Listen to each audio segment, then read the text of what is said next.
Bima Pub, urahisi wa maisha. Leo ni sikukuu ya Idi.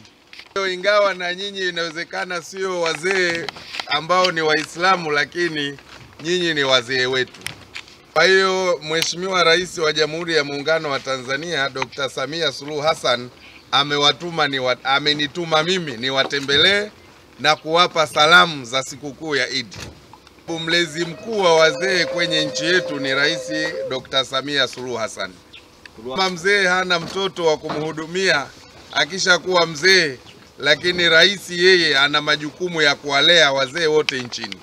Kwa hiyo serikali na Rais Samia wataendelea kuwalea wazee.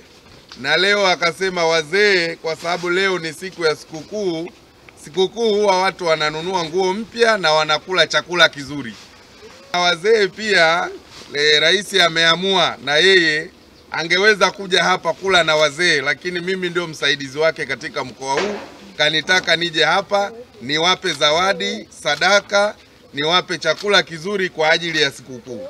Zawadi hizi tutavigawa katika vituo mbalimbali. Zaidi ya fedha tumenunua zaidi ya shilingi milioni 10. Changamoto ambazo zinapatikana mahali hapa hazikosekani. Moja ni chombo cha usafiri, hatuna chombo cha usafiri, lakini miundombinu yetu ni chakavu kutokana na kwamba ilitengenezwa kwa muda mrefu, inahitaji ukarabati mkubwa, lakini ukosefu wa fedha wa uendelezaji wa miradi na upanuzi wa miradi tulionayo, lakini vile vile kutokuwa na uzio kwenye makazi, na pia watumishi kiwalisia hawatoshelezi, hasa eneo la jikoni.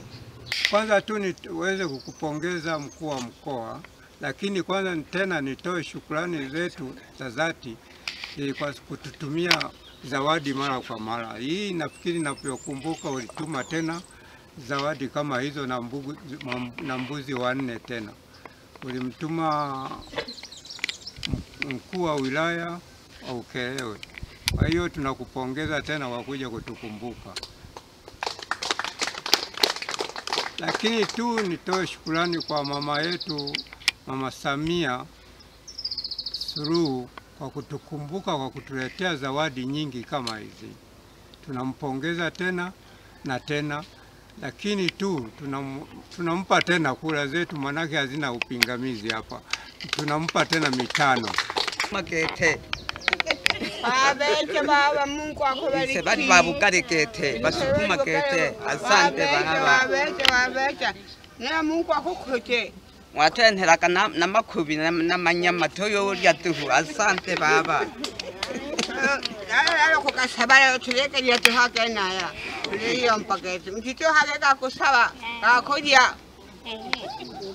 Habari hii inatokea jijini Arusha, inahusiana na hoteli ya kimataifa ya Parrot Hotel. Hoteli hii ina hadhi ya nyota 4 ya ukweli iliyopo Kaloleni jijini Arusha. Jengo lake ni la ghorofa lenye floor 13, vyumba 116 vya kulala vyenye hadhi tofauti. Hapa kuna executive suite, junior suite, executive, standard bedroom, double deluxe na twin bedroom. Parrot Hotel ndani yake ina migahawa miwili. Mmoja ni maalum kwa ajili ya kupata kahawa za aina zote. Sehemu ya pili ni ya kupata chakula pekee. Hapa kuna bar maalum yenye swimming pool iliyopo floor ya 3. Kuna kumbi za mikutano kubwa 2 na kumbi ndogo kwa ajili ya vikao. Katika Afrika Mashariki, Parrot Hotel kwa sasa ni hoteli ya mfano kutokana na ubora wa huduma zake.